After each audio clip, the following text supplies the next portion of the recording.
Kamishna ndio anatoa kalenda ya ufundishaji. Anasema masomo yataanza tarehe ngapi, kutakuwa na likizo lini, shule zitafunguliwa lini, na kalenda ile ni ya mwaka mzima.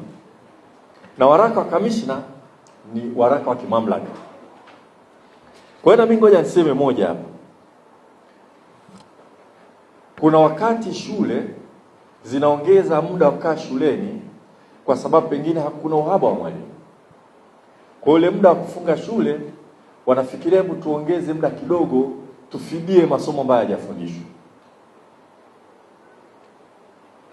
Lakini kwa shule inayoitangaza kwamba wazazi, hii ni shule yetu, ina walimu wa kutosha, walimu walio bora kabisa, halafu wazazi wanaleta wanafunzi kwenye shule hiyo kwa ahadi hiyo, shule hiyo inaposhindwa kuachia wanafunzi kwenda likizo, inaonekana kuna kitu waliwadanganya wazazi. Kalenda hii imeandaliwa kuhakikisha kwamba wakati wa kusoma kwa muda uliopangwa utamaliza kila kitu, na wanafunzi lazima wasome kwa masaa yale ya siku, sio kulazimishwa kukaa mpaka late, na wakati wa likizo kuambia msiende nyumbani, kaeni hapa. Kama ulikuwa na walimu wa kutosha, si umeshafundisha, umewajengea nidhamu ya kujisomea, waache watoto waende nyumbani. Uache watoto waende nyumbani. Na nasema kwa ndugu zetu wawekezaji ambao wanatusaidia sana. Ngoja nirudie tena. Nasema kwa ndugu zetu wawekezaji katika sekta ya elimu ambao wanatusaidia sana, tunawahitaji sana, tutawalinda, tutawatetea wakati wote. Kama unachowaambia wazazi walete wanafunzi kwako ni kweli, kwamba una walimu wa kutosha na mnafundisha vizuri kwa wakati mwafaka, zingatia kalenda ya ufundishaji. La usingatii kalenda ya ufundishaji, unakaririsha watoto. Kwamba ni mwaka mtihani, kaeni msiende nyumbani, unakaririsha watoto.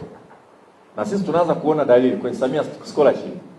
Tutakuja kutoa taarifa wangapi walipata Samia Scholarship, wameenda vyuo vikuu lakini wanashindwa kukopa.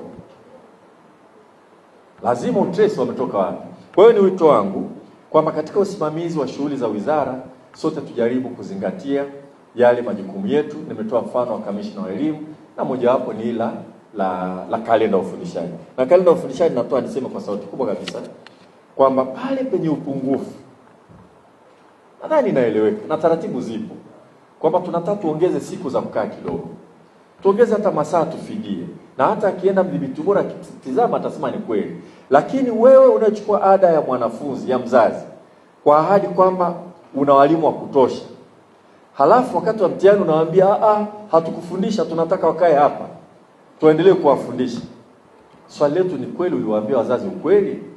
Namba moja. Namba mbili, unapowafundisha hawa watoto unawafundisha kwa nidhamu ya wao vile vile kujifunza au kukariri?